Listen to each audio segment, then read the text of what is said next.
Hey guys, welcome to Nandini Drawing Class. நான் இன்னைக்கு உங்க கூட என்ன ஷேர் பண்ண போறேன் அப்படினா நம்ம cursive writing வந்து எப்படி இம்ப்ரூவ் பண்ணலாம் அப்படிங்கறத ஷேர் பண்ண போறேன்.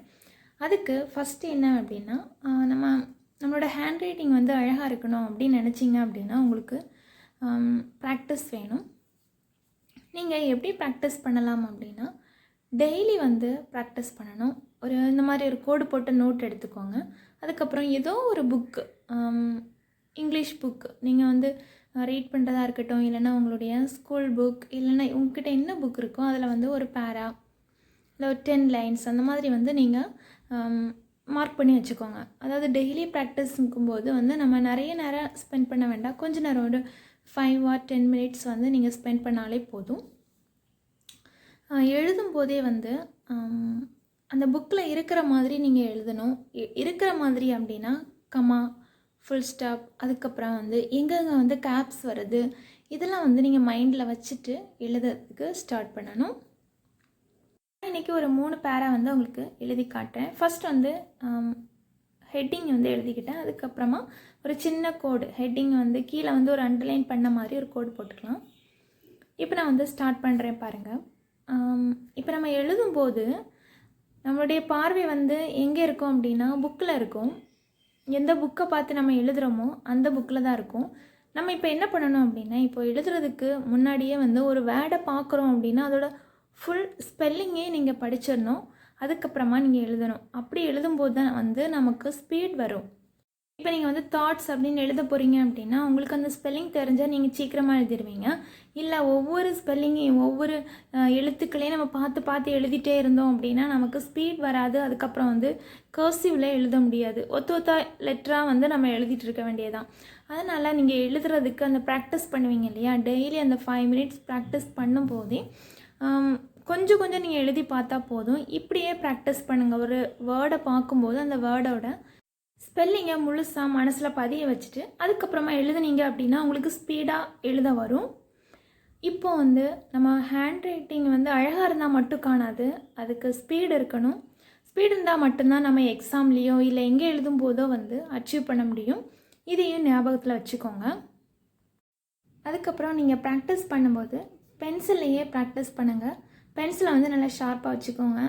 சம்டைம் வந்து ஷார்ப்பாக வச்சா உங்களுக்கு வந்து லெட்டர்ஸ் சரியாக எழுத வரல அப்படின்னா நீங்கள் வந்து கொஞ்சம் ஷார்ப்னஸ் வந்து மழுங்கின மாதிரி இருந்தாலும் ஓகே, அது அவரவருடைய விருப்பம். ஏன்னா ஃபஸ்ட்டு நீங்கள் எழுதும்போது கொஞ்சம் ஃப்ளாட்டாக இருந்தது அப்படின்னா லெட்டர்ஸ் வந்து பார்க்குறதுக்கு நீட்டாக இருக்கிற மாதிரி இருக்கும், எழுதுறதுக்கும் இன்ட்ரெஸ்ட் இருக்கும். அதுக்கப்புறம் என்ன பண்ணணும் அப்படின்னா டெய்லி வந்து ப்ராக்டிஸ் பண்ணணும். ஒரு நாள் ப்ராக்டிஸ் பண்ணிவிட்டு திரும்ப விட்டுட்டு திரும்ப நீங்கள் ஸ்டார்ட் பண்ணிங்க அப்படின்னா அதில் ஒரு இன்ட்ரெஸ்ட் இருக்கிற மாதிரி இருக்காது. ஸோ நீங்கள் வந்து டெய்லி ஒரு 5 minutes இல்லை உங்களுக்கு எவ்வளோ தோணுதோ ஒரு 10 lines கூட நீங்கள் எழுதி பார்க்கலாம். அதுக்கப்புறம் நீங்கள் இப்போ தான் புதுசாக வந்து கர்சிவ் எழுத லேர்ன் பண்ணுறீங்க அப்படின்னா, இப்போ நீங்கள் இது வரைக்கும் தனித்தனி லெட்டர்ஸாக எழுதிட்டு இதுக்கப்புறம் வந்து கர்சிவ் எழுதணும் அப்படின்னு நினச்சிங்க அப்படின்னா ஃபஸ்ட்டு அந்த ஆல்ஃபபெட்ஸ் ஃபுல்லாகவே வந்து கர்சிவில் எப்படி எழுதணும் அப்படிங்கிறத வந்து நல்லா ப்ராக்டிஸ் பண்ணிக்கோங்க. ஏன் அப்படின்னா நம்ம பார்க்கும்போது நம்ம எழுதிடலாம் அந்த மாதிரி தோணும். நம்ம எழுதும்போது தான் அது தெரியும் எப்படி வந்து லெட்டர்ஸை ஜாயின் பண்ணி கொண்டு போகிறது அப்படிங்கிறது. என்ன லெட்டர்ஸ் அப்படின்னா கே, பி, கியூ, ஆர், அதுக்கப்புறம் எஸ், எக்ஸு, தென் செட், இதெல்லாம் வந்து நம்ம எப்படி கனெக்ட் பண்ணி கொண்டு போகிறது அப்படிங்கிறது வந்து டவுட்ஸ் வரும். ஸோ நீங்கள் வந்து ஃபஸ்ட்டு அந்த லெட்டர்ஸை ஃபுல்லாகவே வந்து கர்சிவில் எப்படி எழுதணும் அப்படிங்கிறத லேர்ன் பண்ணிக்கோங்க. அதுக்கப்புறமா சின்ன சின்ன குட்டி குட்டியான வேர்ட்ஸ் வந்து எழுதி பாருங்கள். அதுக்கப்புறமா நீங்கள் வந்து பேரா வந்து எழுதி பார்க்கலாம். நீங்கள் ப்ராக்டிஸ் பண்ணிங்க அப்படின்னா உங்களுக்கு ரொம்ப ஈஸியாக இருக்கும். தென் நீங்கள் வந்து ப்ராக்டிஸ் பண்ணும்போது ஸ்லோவாக ஃபஸ்ட்டு எழுதி பழகுங்க. இப்போ நம்ம வந்து ஃபாஸ்ட்டாக எழுதணும் அப்படின்னா நம்மளுடைய அந்த லெட்டர்ஸ்க்கு வந்து ஒரு ஷேப் இல்லாத மாதிரி இருக்கும். நீங்கள் மெதுவாக ஃபஸ்ட்டு எழுதி பழகுனீங்க அப்படின்னா போக போக போக வந்து உங்களுக்கு ஸ்பீட் வந்துடும். நான் உங்களுக்கு ஃபஸ்ட்டே சொல்லியிருக்கிறேன். இப்போ வந்து ஸ்பீட் வரணும் அப்படின்னா நீங்கள் வந்து ஒரு வேர்டை பார்க்குறீங்க, அந்த வேர்டோட ஸ்பெல்லிங்கை முதல்ல வந்து மைண்டில் அப்சர்வ் பண்ணிவிட்டு அதுக்கப்புறமா நீங்கள் எழுதுனீங்க அப்படின்னா உங்களுக்கு ஸ்பீடாக இருக்கிற மாதிரி இருக்கும். ஏன் அப்படின்னா அந்த வேர்டு வந்து நமக்கு ஃபெமிலியரான வேர்ட் ஆயிரும். அதுக்கப்புறம் எழுதுறதுக்கு ரொம்ப ஈஸியாக இருக்கும். இந்த மாதிரி எழுதும்போது தான் நமக்கு வந்து ஸ்பீட் வரும். இதையும் நீங்கள் நல்லா ஞாபகத்தில் வச்சுக்கோங்க. அதுக்கப்புறமா நீங்கள் எழுத பழகும்போது லைன் போட்ட நோட்லேயே நீங்கள் எழுத பழகுங்க. லைன் போட்டுனா இப்போ 4 லைன் 2 லைன் இல்லை 1 லைன் அந்த மாதிரி போட்டிருக்கோம் இல்லையா, அதில் கூட நீங்கள் எழுதி பழகலாம்.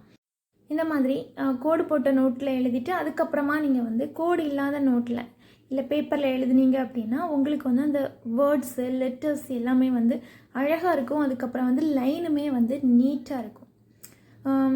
கர்சிவ் வந்து எழுதுறதுக்கு நான் நிறைய பாயிண்ட்ஸ் வந்து சொல்லியிருக்கிறேன். ஃபஸ்ட்டு என்ன அப்படின்னா இன்ட்ரெஸ்ட் இருக்கணும். அதுக்கப்புறமா நீங்கள் ஸ்டார்ட் பண்ணும்போது பென்சிலில் எழுதி ஸ்டார்ட் பண்ணுங்கள். அதுக்கப்புறமா டெய்லி வந்து ப்ராக்டிஸ் பண்ணுங்கள். உங்களுடைய ஹேண்ட் ரைட்டிங் வந்து உங்களுக்கு திருப்தி ஆகிற வரைக்கும் நீங்கள் வந்து ப்ராக்டிஸ் பண்ணுங்கள். அதுக்கப்புறம் ஃபஸ்ட்டு ஸ்லோவாக எழுதி பழகுங்க. அதுக்கப்புறமா தான் ஸ்பீட் வரும். ஸ்லோவான என்னென்னா ஃபஸ்ட்டு வந்து நீங்கள் அந்த ஆல்ஃபபெட்ஸ் எழுதணும். அந்த ஆல்ஃபபெட்ஸ்லாம் எழுதுனதுக்கு அப்புறமா குட்டி குட்டியான வேர்ட்ஸ் எழுதணும். குட்டி குட்டியான வேர்ட்ஸ் எழுதும்போதே வந்து நீங்கள் அந்த ஸ்பெல்லிங்கை வந்து மனசில் பதிய வச்சுட்டு அதுக்கப்புறம் எழுதுங்க. அப்போது வந்து நமக்கு ஸ்பீட் வந்துடும்.